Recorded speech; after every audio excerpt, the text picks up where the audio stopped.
Hey, hey, hey. Welcome in. Welcome in. I'm trying to go live both on TikTok and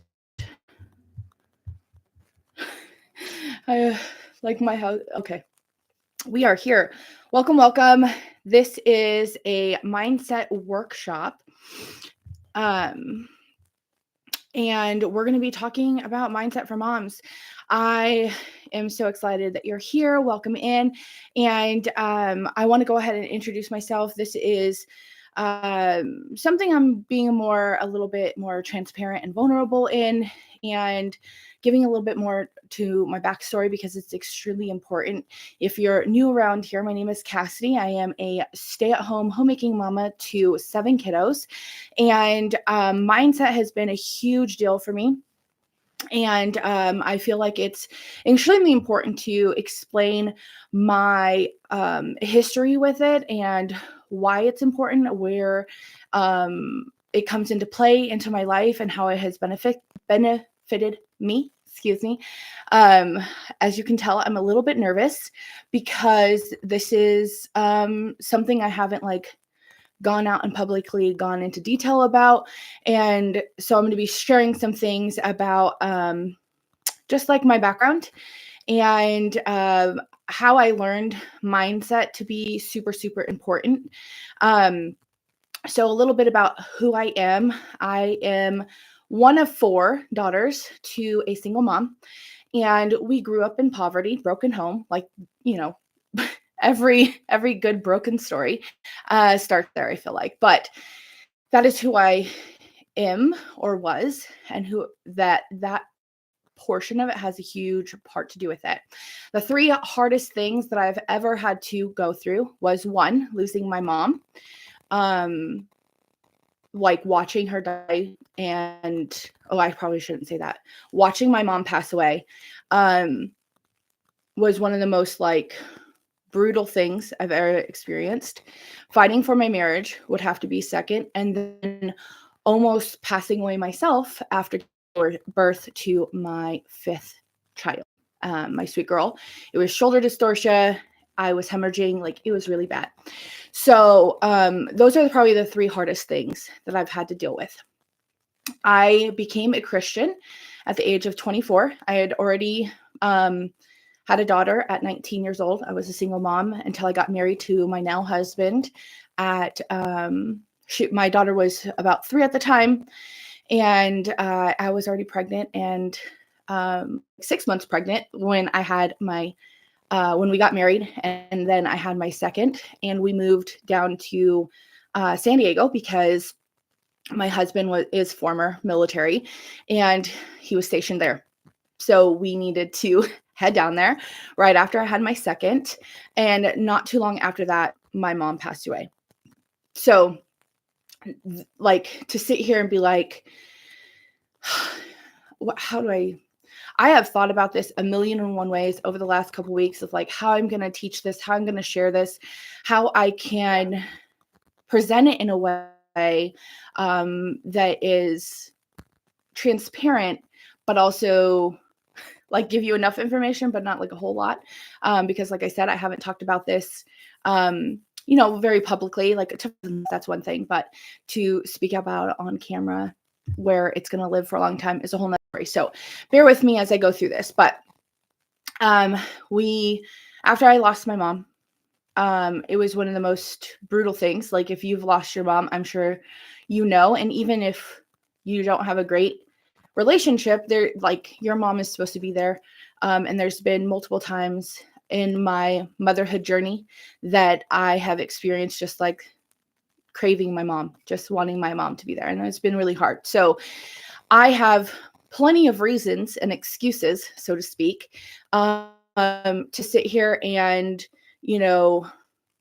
allow the world to dictate who I am, what I do, and where I'm at in life. And I feel like God has given me this desire, this craving to not succumb to what the world says about me and who the world says I am, but to rise up and be more. And having control over my thoughts and being able to set my mind on truth and goodness and being able to control my thoughts, take those things captive, have been huge in my motherhood. I have 7 kiddos. So like I said, I became a single mom at 19 years old when I had my oldest, who's now 16, almost 17 years old. And then 4 years later, I had my son. And that's when my world changed. I had postpartum. I had moved away from everything and everyone that I ever knew, and down to San Diego. So like from Northern California down to Southern California. And it was really, really hard. And then I lost my mom. I got even more depressed. And then 2 years after I had my son, I then had my second daughter. 2 years later, I had my third daughter. And then 4 years after that, I had my fourth daughter. And then I now have 2 little boys who are 3 and a year and a half. So I have a wide range of children. So I've also been a mom in multiple seasons. I've been a single mom. I've been a married but single mom with my husband in the military. I have been a mom in a not great relationship, and now I am a mom in a very healthy, happy, good, like solid relationship. And it's been great. Yeah, so I am on YouTube and also over here on TikTok. So if you guys have any questions, then just make sure to leave them in the comments. I'll get to them as soon as I can. We're just talking about mindset as far as like in motherhood goes, but this goes for it, like whether you're a mother or not, mindset, taking your thoughts captive and holding those against truth is valuable, whether you're a mom, a dad, not a mom, not a dad, like it doesn't matter. It's huge. And no matter what season you are in your parenting, in your motherhood, specifically, that's like who my audience is. And so that's who I'm going to be speaking to. But I'm not trying to exclude anybody. But motherhood is hard. Parenting is hard, no matter what season. And like I said, I can sit here and I can play the victim. I can sit here and say that I have all of these excuses and reasons as to not overcome this hard stuff. But like I said, God has given me this desire and just this craving to be the best mom that I can, to not let my circumstances dictate who I am, what I do, and how I behave. I grew up in a house that was toxic, to say at best. Like my mom struggled with alcohol and drugs. There wasn't a lot of consistency or stability, and I crave that. But I think that because I grew up in a house like that, that has been the most influential thing, the most helpful thing to me as a mom, because I don't want my children being raised in that environment. I don't want them to experience that childhood and the heartache and just like all the bad, right? Like I don't want them to experience those things. And it's what motivates me to make sure that I'm not doing that to them, that I'm giving them a better childhood and a better experience than I had. And God willing, they will be even better than me, right? Like if we are sitting here seeking to be the best version of ourselves, the best that we can possibly be, and even if we're only breaking 50% of the generational curses or the chains or the toxic behaviors that we experienced as children, then our children will only have, and they do the same, they break 50% of what we do, then they're only experiencing 25% of that, which is extremely important to me. That's part of like what really inspires me to do this. When I'm struggling with my mindset, when I'm struggling with my mental health, when I'm struggling to be consistent in my cleaning, in my parenting, in my whatever it may be, I remind myself that I'm not doing this for me. I am doing this for them. The reason why I'm able to control my anger is because I've done a lot of work. The reason why I'm able to untwist and untangle those thoughts around frustration, overwhelm, stress, whatever it is that I'm in the moment, is because I've done the work. And what we set our minds on is extremely, extremely important and is the key. Now, I am Christian. So that has a lot to do with my belief system and where I come from, what I've learned, how I apply it, all of that. And I believe in my heart of hearts, in like the deepest soul that I like, in my deepest parts of me, I really do believe that without Jesus, this would not be possible. I look at my life pre Christ. I look at the people that I knew. I look at my family. I look at all of it. And the only difference is that I have been saved by the grace of God, not by anything that I have done, not because I deserve it, not for any of those things. And I think the hardest thing that I have struggled with continuously in my Christian journey has always been God's goodness and his love for me. I can respect authority. I like my mom drilled that into me. Like, you respect your elders, you show respect to everybody, whether or not they deserve it. You respect people. And that doesn't mean you have to be like a pushover or, get walked on or anything like that, but like you respect people. And so God's authority, easy for me to respect. It doesn't even faze me. God's love for me, his forgiveness, his grace, that is hard for me. Because I have made mistakes because of who I am, because of where I came from. Like, that's all a part of my story. And so the reason why I have come into this space of helping moms, specifically young moms, is because I felt like there was nobody there for me in that, right? Like, I was a single mom when I got started, and it was really, really hard trying to, like, I had recently gotten into a conversation with my oldest, and it's hard raising children, because the thing is, they don't know what they don't know, and they lack experience that they can't, like, they just have not had that life or experience yet. And so they can't understand where you're coming from and what you're talking about. And I had told my daughter, I was raising myself when I was raising you. Like, I have made a lot of mistakes. I know that I have done that. I am so sorry for anything that has put on you and caused problems in your life. I'm trying to do the best that I possibly can.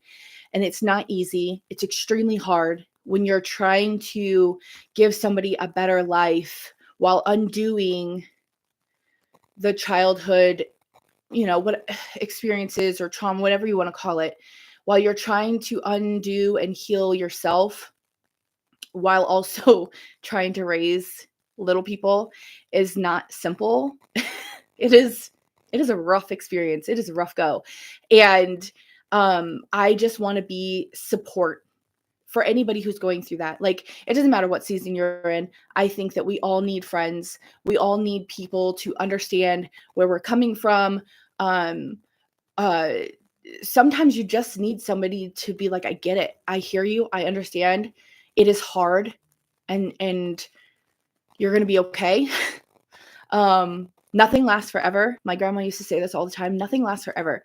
It is just such a short amount of time. And when we understand that, and when we put our minds to understanding that and taking our thoughts captive, and I'll go into more of what that means, controlling our thoughts, taking them captive. It's such a different experience that you can have in your life. And I have struggled a lot. I have struggled a lot in my life. I have ADHD, and I don't say this like when you hear me say all of these things, I'm trying to be transparent with you so you can understand that you're not alone. I get it. I don't like making excuses. I don't want the pity. I don't want anybody feeling sorry for myself. And that's really what has kept me sharing so much of my story, which is kind of holding me back from the testimony of who God is in my life and what he's done for me. Because I don't like people feeling bad for me. I don't want sympathy. I want you to celebrate, if that makes sense. I want you to celebrate how far I've come and the work that I've done. I don't want any pity party. I remember being in high school and sharing some very sensitive things that have happened in my life, and the look on my friend's face. And it was only two friends. It was like my two closest friends my senior year. And finally sharing this with somebody outside of like my sisters or my mom. And the look on their faces was just like pure, I think, like shock, and also I'm so sorry, like I feel sorry for you. I'm so, it was just like this pity. And from that moment on, I knew there are certain things that you cannot share with people, because most people do not have experiences that I've experienced, and they're not going to know how to process it. And so, all of that to say, I have ADHD. I struggle with anxiety and depression because of a lot of history in my life. But the ADHD, that I don't know where that came from. It's just a part of who I am and how my brain processes things. And so, if I don't get enough sleep, if I'm not eating, I can really go down into a pit. And it feels like the more I try to get out of the pit, the deeper I get into it. Yes, Gia. And it will complicate everything. So something that happens to somebody with ADHD or anxiety and depression doesn't seem like a big deal. And it's much easier to take those thoughts captive, and much easier to take control of your thought process, and like be able to speak truth, and like redirect your thought path. For somebody who struggles with anxiety or depression or ADHD, it's a whole nother situation. It's much more difficult. And I have had to fight for this. And not to say it's not a fight for anybody to like recontrol, because you are trying to undo habits that have been created over such a long amount of time that it's incredibly hard. But I will say, every time that you choose to take your thoughts captive, every time that you choose to redirect yourself from the lie that you are being told, telling yourself, or believing, into the truth, it gets easier. So it takes 21 days to build a habit. And if you think about it like a roadway, and this is like the way it made most sense to me. So you're creating a habit. It takes 21 days to create that habit, for it to even be like a habit. Now, it doesn't mean it's a strong habit. It's actually a pretty weak habit. And it wouldn't take you very much at all to get off track. But the more that you do it, the more times that you tell your brain to take this road, the thicker that brain wave will become, the wider the road is, and the more simple it will be. I don't want to say simple, because it's not easy. It's simple. The more simple it will be to stay on that road, if that makes sense. And so as you are programming yourself to think differently, as you are reprogramming your thought process, as you're seeking to have control over your thoughts, it will get easier. But that's not to say that it's easy at first. It's really hard. And just like in Alcoholics Anonymous, the first step is recognizing that you have a problem. The first step is recognizing that the way you are thinking and the thought process you're having is not good, that it's not beneficial, it's not helpful, it's not true. Most importantly, that it's not true. And I think that is like you have to recognize there is a problem before you can fix anything, right? And oftentimes, at least for me, I can't say what other people are thinking and what's going on in their minds, but oftentimes you'll, in motherhood especially, you get this idea that you're not enough, that you're not doing enough, that you're not cleaning enough, that you're not organized enough, that your house isn't big enough, that your house isn't nice enough, that your car isn't nice enough. Whatever it is, it's just not enough. And there's a problem with the world speaking that to us, the enemy telling us that that we're not enough. Because if we believe that we're not enough, and we're discontent in it, and we're wanting more, it takes us to, the fall of man, right? Like if you're a Christian, it'll take you back to that, where Adam and Eve in the Garden of Eden, and the enemy, what did he say? He said that God's withholding from you, that you don't have it all, and you have lack. So our tendency as daughters of Eve is going to be going back to that lie of we don't have enough, that God is holding back on us. And that's not true, right? Like if you sit there and switch, like flip the script, right? Of like, but I have this house and I have these children and at least the laundry's done or I got the dishes done. Like if you sit there and you focus and refilter the way you're thinking, it'll completely change your perspective. So if you sit there and you combat that lie of that you don't have enough, you're not doing enough, whatever it is, and you switch it to, you know, I'm doing what I can with what I have. I'm doing the best of my ability. I'm working on being better. It's like a completely different perspective. And so I am extremely sensitive as a mom because, like I said, the childhood that I came from and my backstory, I really strive. Like, I put all of my soul, body, mind, everything into being the best mom that I can. And it's what fulfills me. Like, this is a me thing. It doesn't have to be an everybody thing. It doesn't have to be, I don't say like everybody needs to do this because I get it. It's really hard to take care of and nurture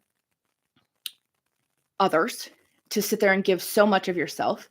And that's not to say that I don't take timeouts and I don't have breaks and I, don't do things on my own or anything like that. But and sometimes me being my best version of myself is going and having a girls' night, going on a date night, having a drink with my husband, whatever. Like those are parts of taking care of me so I can be the best version of myself, but I literally pour my whole self into being the best mom that I can. And the enemy knows it.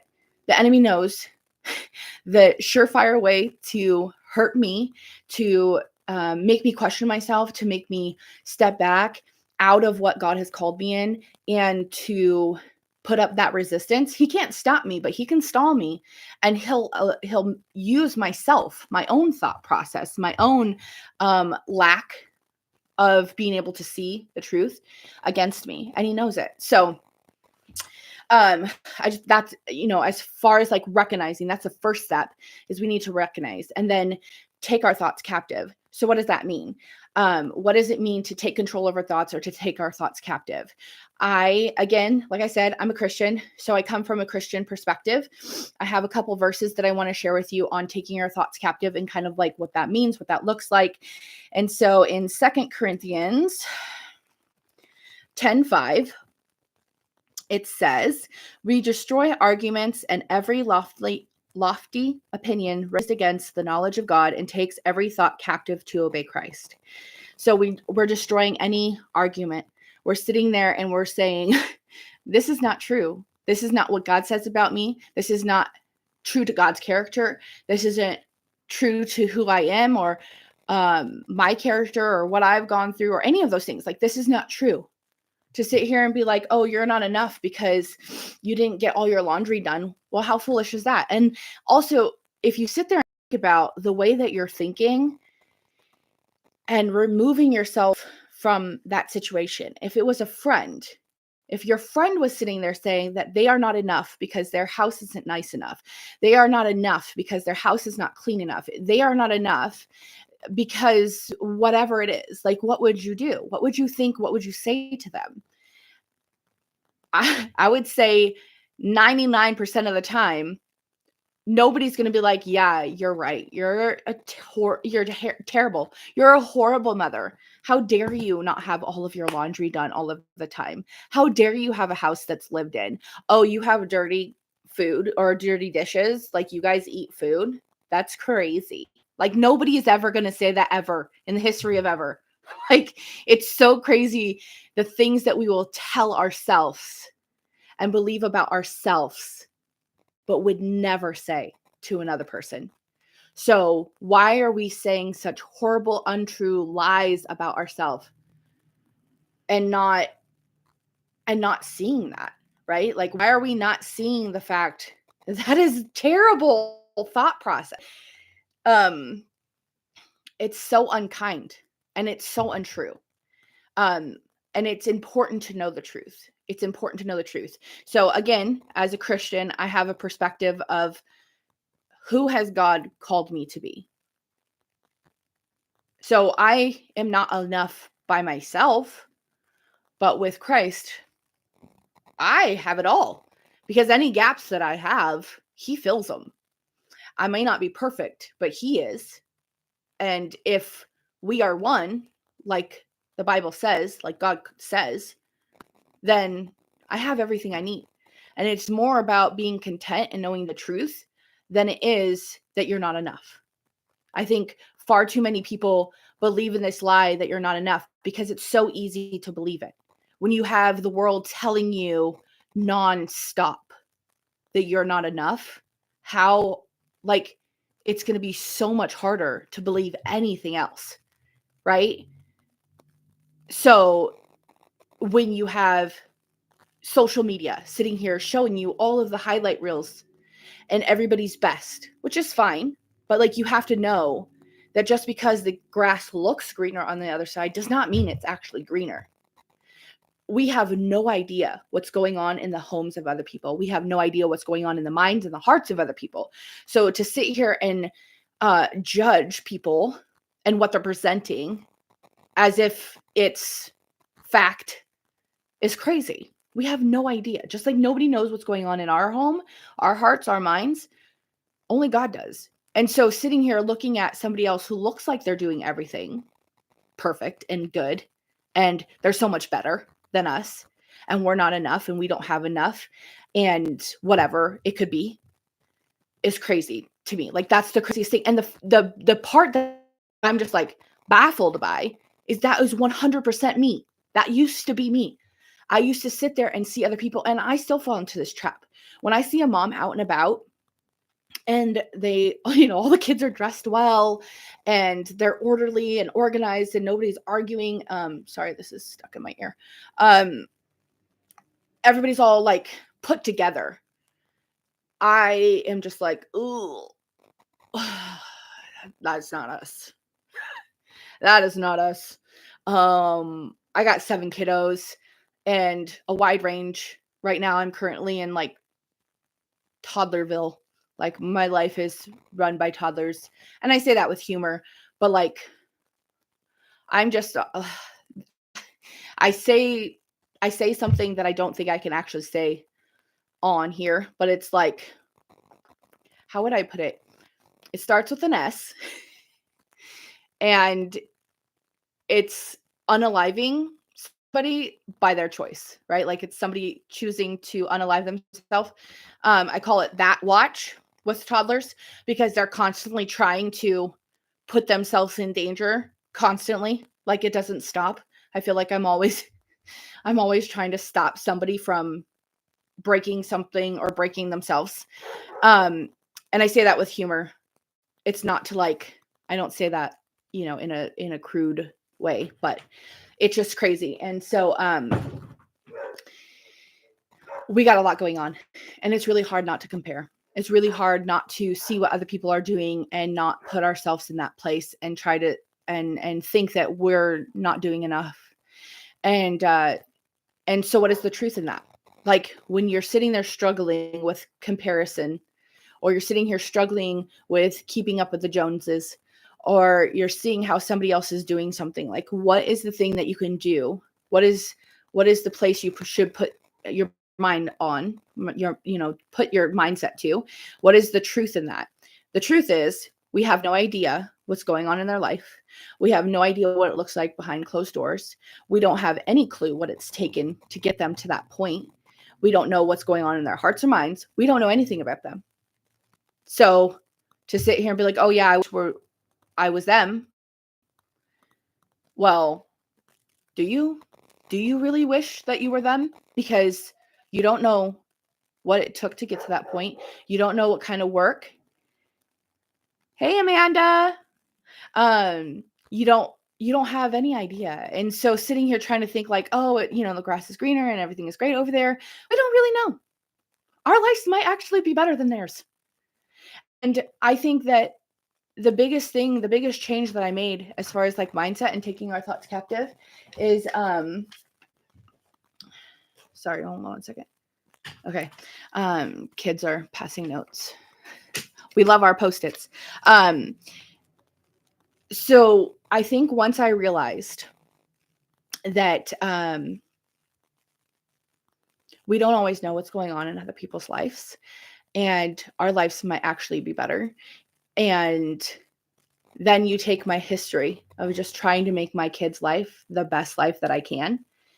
Then it started connecting that my kids are not worried about what is going on in so-and-so's life. They don't care that their family is all put together and nice and have clean clothes, perfectly pressed and all of that stuff. That's the stuff that I care about.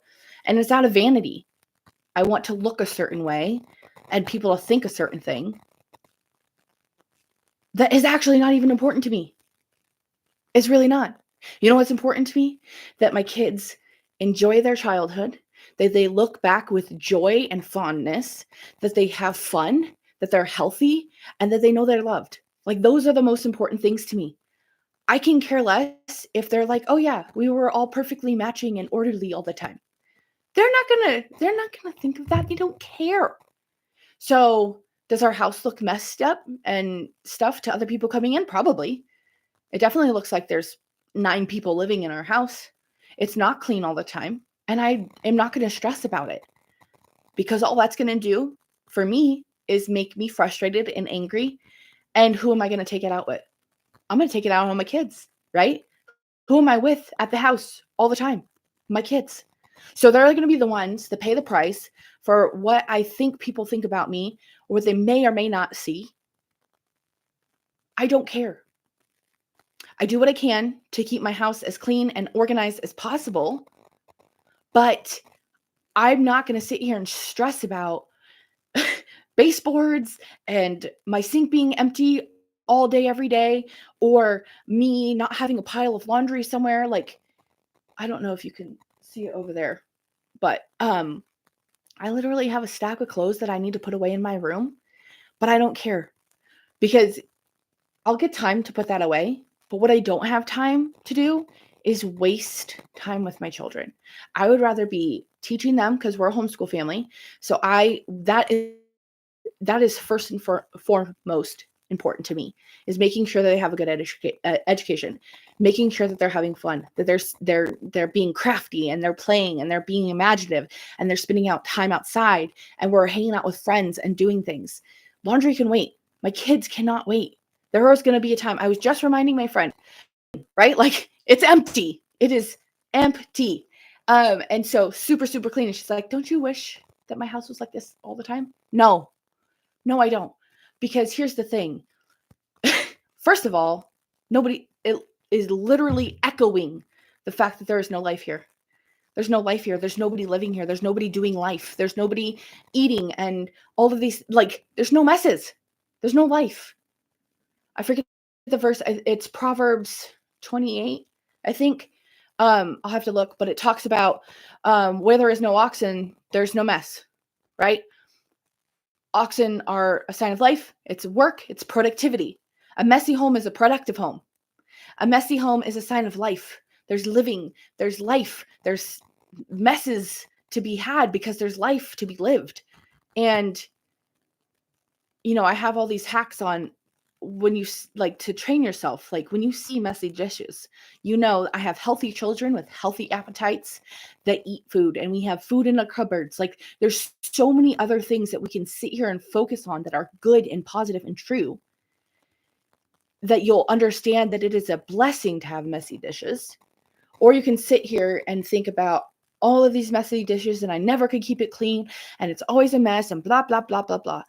And when you sit here and spin the negative tape, you're going to have a negative outcome every single time. What you put in is what you're going to get out. So if you're only focusing on the bad, you're only focusing on how hard it is and how terrible it is and how dirty it is and all of that, that's all you're going to get back from it. You're never going to get anything good. But when you sit here and you tell yourself what a blessing it is, how good it is, look at all the life, look at all the joy. I'm sorry about my dog. If you can hear him in the background, there's dogs on the other side, and they're just nonstop, and there's nothing I can do to make it stop. But anyways, what you're putting in is what you're going to get out. If you're sitting here thinking about the blessing that your children are, the reward that they are, and they are, and you focus on the food that you have and the gift that it is that you have food. If you sit here and focus on the fact that you have a house with energy and running water, those are all good things. It is a blessing. You have bodies to clothe, and you have healthy, playful children that are dirtying the clothes, and it is a blessing. And also, if you have a washer and a dryer, that is like, you're top notch. Like, imagine having to wash all your clothes by hand. The time in my life that I actually have to do that as a single mom. I remember trying to save money. So I would wash my clothes in the bathtub and then, wring them out the best that I could to take them down to the dryer because I only had so much money, right? So now anytime I get into a funk about having to wash laundry, fold it, put away, and I don't really fold clothes. I wash, dry, sort, and we put it away. Because I ain't got time for that. We got 7 kids. I got stuff to do. I'm not folding clothes. You're just going to mess it up anyways. But I remind myself of that season of where I had to wash clothes. And then I'm thankful. You know what? I'll take a washer. Like one day, God willing, I'll be able to have 2 washers and 2 dryers in my house. And that will be like, woo, like I will be partying on that day that I had. But it's such a gift and it's such a blessing. And so when we sit here, we take those thoughts captive, we speak truth, then we can continue to build that habit and form a thicker and thicker roadway to where it's more so powerful. Like when I sit here, like people wonder, how do you have 7 kids? How do you do this? How do you stay so positive? My friend jokingly calls me the fun mom, which she's like, I hope you don't take offense. I do not take offense.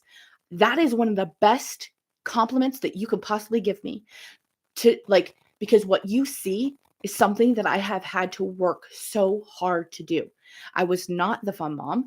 I was the control freak, the worrier, I was so pent up and I would get so frustrated and so angry so quickly. I had no control and it was really hard. It was really, really, really hard. And it was a fight to get me to this point. So the fact that you see me as the fun mom, I will 1000% take that. I will take that every single time. I want to be the fun mom. I want to be the mom that allows my kids to play with glitter, even though I do not like glitter. I feel like it is just it's beautiful. I love glitter. I don't like kids with glitter. And the same thing with sand. Living in San Diego, it is beautiful. When you have a ton of kiddos and you live next to it, sand is not the play. It is not. It's not the vibe with all these kids. It is difficult. But here's the thing, it's okay because I want my kids to experience a good life. I want them to not have a controlling, pent up, angry, frustrated mom. And so if that means that I have to allow them to play with glitter or clay or Play-Doh or what other messy crafts, paint. Oh, the paint. That's oh, the paint. We have experienced some messes. There are things you can do. I highly suggest buying tempera paint because that's super easy. But all of this to say, 4 steps. There's 4 steps to taking control of your thoughts and setting your mind on the positive things, right? And recognize that there is a problem. Believing a lie, that you're telling yourself a lie, whatever it is, recognize the problem. Recognize the problem. And then take that captive. Hold that against the 3rd step, truth. Speak truth to it. What is true? What do you know to be true? Would you tell somebody else the same thing that you're thinking about yourself? Would you say that to somebody else? Probably not. Filter it through that. And then you continue to repeat this. That's how you're going to be able to set your mind on what's good and what's positive and take control of those thoughts against the lie that you're not enough, against the lie that you're not doing enough. Because here's the thing, when it comes down to it, I think I've said this before, in my videos, the person who's questioning if they're a good mom, the person that's questioning if they're doing enough, the person questioning if they're putting in enough is probably doing it. somebody who is a bad mom or dad or whatever, somebody who's doing a bad job, who is selfish, who doesn't care, is not going to be questioning if they're doing enough. It's not something that, like, people that want to do the best they can are not going to sit here and question if they're doing all that they can. Only the people that want to do good things and be the best that they can are going to ask if they're doing enough. And that's the truth. So if you're wondering if you're doing enough, if you're being enough, I mean, be realistic. Are you? Are you doing all that you can?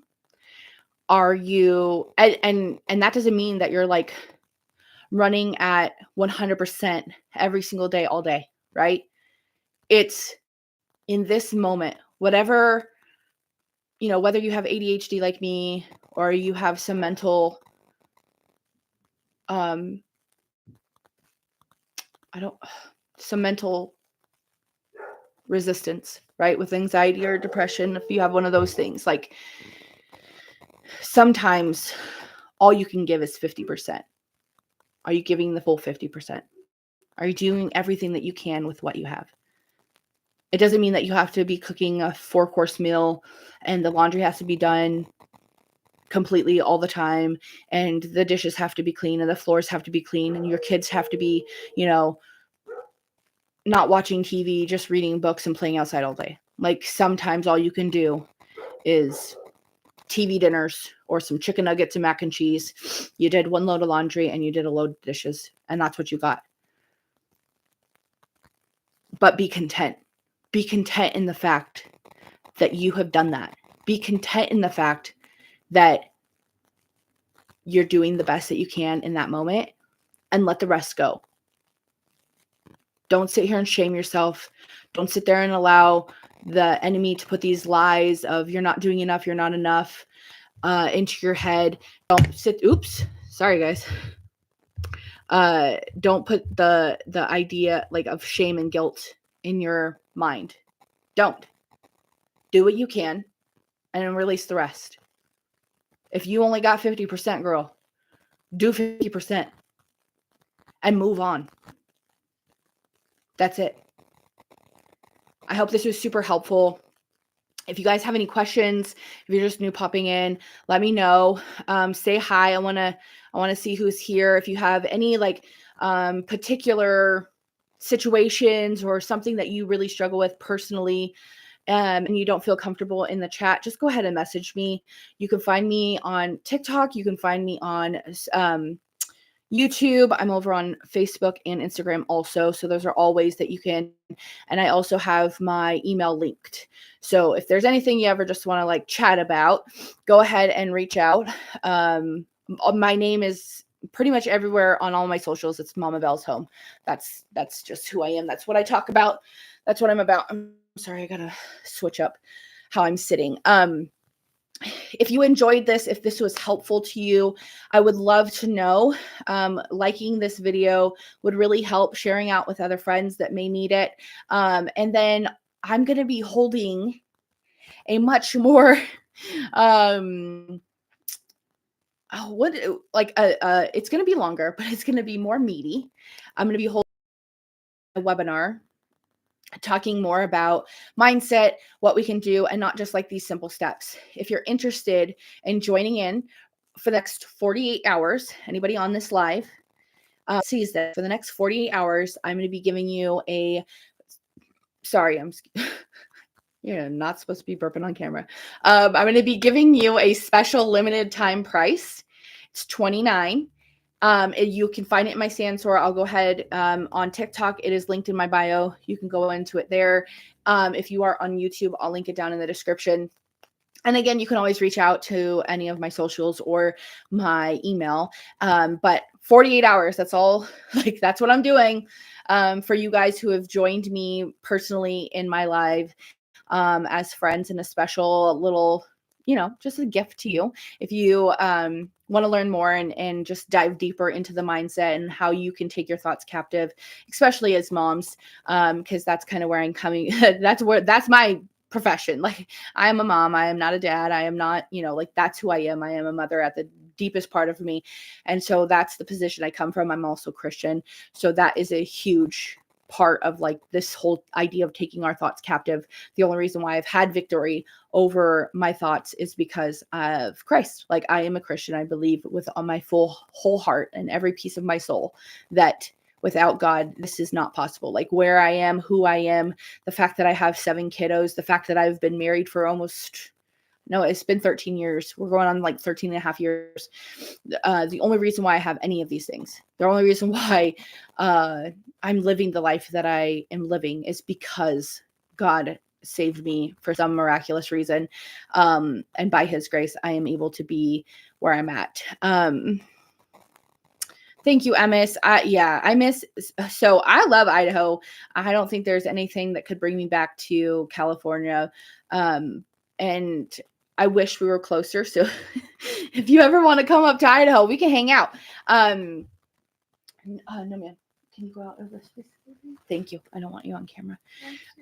Yes, ma'am. You may have a snack. I miss you guys. And actually, like, the huge part of me getting on YouTube and sharing all the things that I share and what I've learned is because of the women that I met and was connected to early on in my Christian journey. Emis, Christy, like, I can go into the list, Jenny. Like, I have so many women that were so pivotal in my community when I first became a Christian, and that I love so much and is so important to me. And I've learned so much of just like what I've gone through and having, 7 kids and the stuff that I've gone through with my marriage, all of these things. Like, it took me, I feel like my journey has been on steroids, like my Christian journey. I know that it's not funny, but it is funny because that's my sense of humor. I make light of things that are serious, but I've just been through so many things that I feel like my walk, my Christian walk has been like on steroids, and I've learned so much, and I want to share that because when I was back at that point in the beginning of my Christian journey, in the beginning of my motherhood journey, I didn't have that. Like, we were all just trying to figure it out. And so I think that it's super important that people who have testimony, have experience, and it doesn't, like, you don't have to be 10 steps ahead of somebody. You can be 2 steps ahead of somebody and still be a blessing and help. And that's what I want to be. Like, I just want to be, if I can help somebody lessen the learning curve just by a little bit, if I can just give a little bit of insight or encouragement or just love somebody while they're in it, just a little bit, just give a little hope, then that's what I want to do. And so I am just trying to live out my God-given purpose and my desire to share with other people so that, God willing, they can learn a thing or two to help them and just lessen the hard. Like, I just want to help mamas lessen the hard because this is not an easy job. This is not something, like, it is rough. So that's all I'll say about that. Thank you, Emis, for commenting. I love you. I miss all my San Diego friends very much, and hopefully we'll get back there soon. But I'm going to go ahead and head out of here. Just want to remind you, if you're new or just popping in, we just talked about mindset. If you want to go back and watch the live talking about mindset, a little bit about my backstory, and what has brought me to this point and where I feel I am qualified to be talking about these things, and then the 4 steps of setting our minds on truth and taking those thoughts captive, again, is recognize that there is a problem, recognize the lie, recognize the issue, take it captive, hold it against truth, and then keep on repeating it. We got to build habits. We got to build these mindset habits. It is not easy. It takes time, and celebrate every time, every victory that you have over that thought process or whatever. Just celebrate it. I love you guys. Again, there is a limited time availability. There's a small amount of availability. I'm limited to the spaces that I can have in it. And For 48 hours, I'm going to have the discounted price. After 48 hours, it's going to go back to full price. So if you are here on the live, then you are more than welcome to go ahead and check out my socials for it. It's in my stand store. So if you're on TikTok, you can just go to the link in my bio. If you're on YouTube, I will link it down in the description. And I hope that you have a blessed and lovely day. Thank you for coming and hanging out with me. And I will see you guys in the next one. Bye.